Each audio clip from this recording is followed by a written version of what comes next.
নমস্কার, কেমন আছেন আপনারা সবাই? দেবযানীস রান্নাঘরে আপনাদের স্বাগত জানাই। আজকে বানিয়েছিলাম ছানার পোলাও। এটা ভীষণ প্রিয় একটা মিষ্টি আমার। আমি জানি আমার মতো অনেকেরই এই ছানার পোলাও খেতে কিন্তু দারুণ লাগে। তবে সেটা ঘরোয়া পদ্ধতিতে খুব সহজে বানিয়ে ফেলা যাবে, এটা কিন্তু আমিও ভাবিনি। আর আমি যখন পেরেছি নিশ্চয়ই আপনারাও পারবেন। ভীষণ সহজ একটা রেসিপিটা শেয়ার করলাম। ভালো লাগলে অবশ্যই আমার চ্যানেলটাকে ফলো করবেন আর একটা লাইক শেয়ার সাবস্ক্রাইব করতে কিন্তু ভুলবেন না। এখানে আমি 1 লিটার আর 250 ml এর মতো দুধ নিয়ে ছানা করে নিয়েছি। এখানে মোটামুটি 200 গ্রাম মতো ছানা রয়েছে। আর আম এটাকে ভালো করে মিশিয়ে নিতে হবে। মোটামুটি মেজারিং কাপের 1.5 কাপ মতো ছানা আমি নিয়েছি।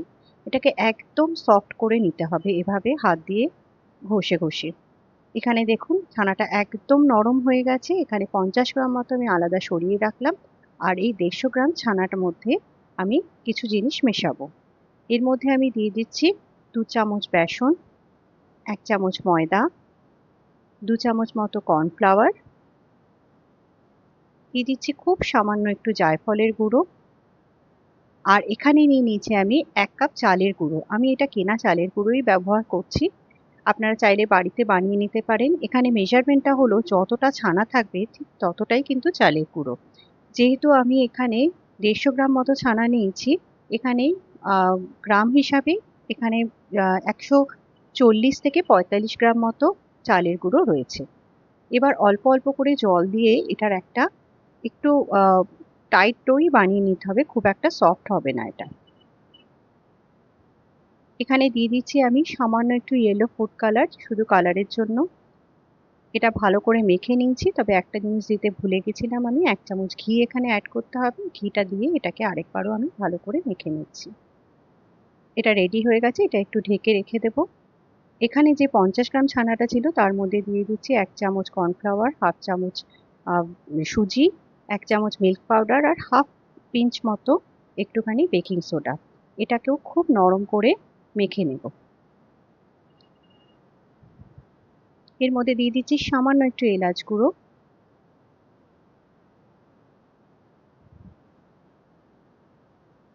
এটা দেখুন সুন্দর মতো মাখা হয়ে গেছে। এবার এখান থেকে একদম ছোট্ট ছোট্ট করে বল করে এভাবে নিকুতির শেপ দিয়ে দেব। নর্মালি নিকুতি গোল হয় না, অনেকে গোল করে কিন্তু একটু লম্বাটে টাইপেরই হয়।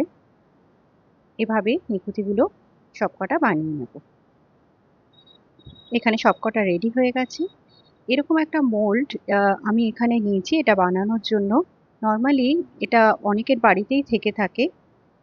আমি সবচেয়ে ছোট ছিদ্র দেওয়া যে প্লেটটা সেটা নিয়েছি এখানে। আর তার মধ্যে ভালো করে একটুখানি ঘি লাগিয়ে নিয়েছি। এবার এখান থেকে কিছুটা পোর্শন নিয়ে আমি এর মধ্যে দিয়ে দিচ্ছি। এবার এটাকে ওপর থেকে আটকে দেব।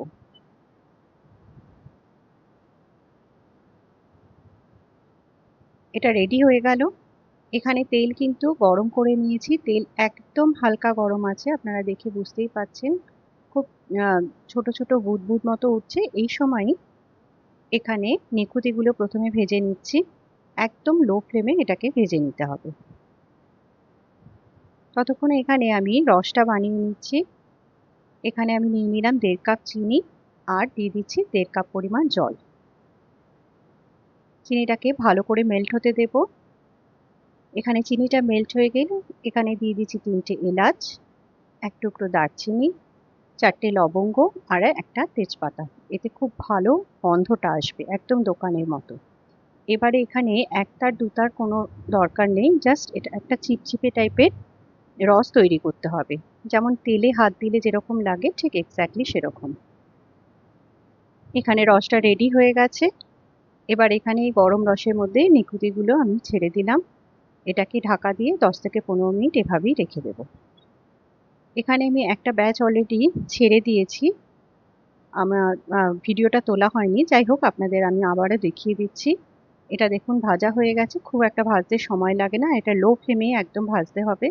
এটা দেখুন এরকম ক্রিস্পি হবে। এইভাবেই কিন্তু সবকটা ভেজে নিতে হবে। এবার এখানে আরেকটা ব্যাচও আমি ছেড়ে দিচ্ছি। তেলের টেম্পারেচার মিডিয়াম গরম থাকবে। খুব ঠান্ডা হবে না, মোটামুটি মিডিয়াম গরমই রাখতে হবে। এটা দেখুন ভাজা হয়ে গেছে, তবে যেহেতু এটা খুব সরু সরু হচ্ছিল সেই জন্য আমি প্লেটটা চেঞ্জ করে একটু বড় ছিদ্রযুক্ত যে প্লেটটা ছিল সেটা নিয়েছি।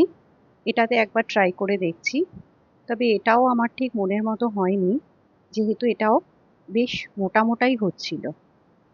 অ্যাকচুয়ালি এক্স্যাক্টলি আমরা বাড়িতে শেপটা আনা মুশকিল, সেই জন্য আমি এরকম একটা গ্রেটার দিয়ে একবার ট্রাই করলাম। এরকম সরু গ্রেটার কিন্তু আমাদের অনেকের বাড়িতেই থেকে থাকে। এটা দিয়ে কিন্তু একদম পারফেক্টলি হচ্ছিল, একদম যেরকম সাইজটা আমার দরকার সেরকম সাইজটাই আসছিল। সেই জন্য আমি সবকটা কিন্তু লাস্টে এটা দিয়েই করেছিলাম। এখানে একটা নিকুতি দেখিয়ে দিচ্ছি আপনাদের, দেখুন পুরোপুরি একদম রস ঢুকে গেছে। এখনো কিন্তু এই রসটা গরম আছে। এরই মধ্যে যেটা একটু মোটা হয়ে গেছিল সেটাকে আমি আগে দিয়ে দিলাম, যাতে এটা আগে থেকে একটু ভিজে যায়।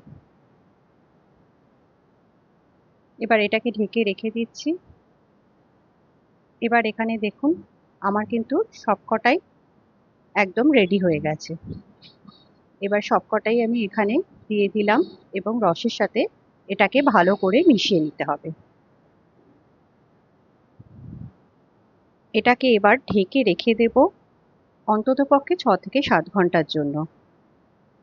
এবার এটাকে দেখে নিচ্ছি, এটা যেহেতু আমি রাত্রিবেলা করেছিলাম, আমি এটাকে সারা রাতের জন্য রেখে দিয়েছিলাম, আমি সকালে এটাকে দেখছি এটা বেশ সুন্দর মতো ভিজে গেছে। তবে হ্যাঁ, অবশ্যই আরেকটু রস আমাকে করে দিতে হয়েছে। আমি আরো 1 কাপ চিনি আরো 1.5 কাপ জল দিয়ে ফুটিয়ে এটার মধ্যে দিয়ে দিয়েছিলাম, কারণ এটা পুরোপুরি না চুবলে কিন্তু রসটা টানবে না।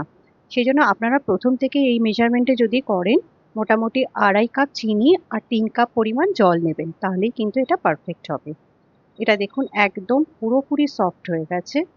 এবার এটাকে আমি এই ছাঁকনির মধ্যে ছেঁকে নেব, যাতে এক্সট্রা রসটা বেরিয়ে যায়।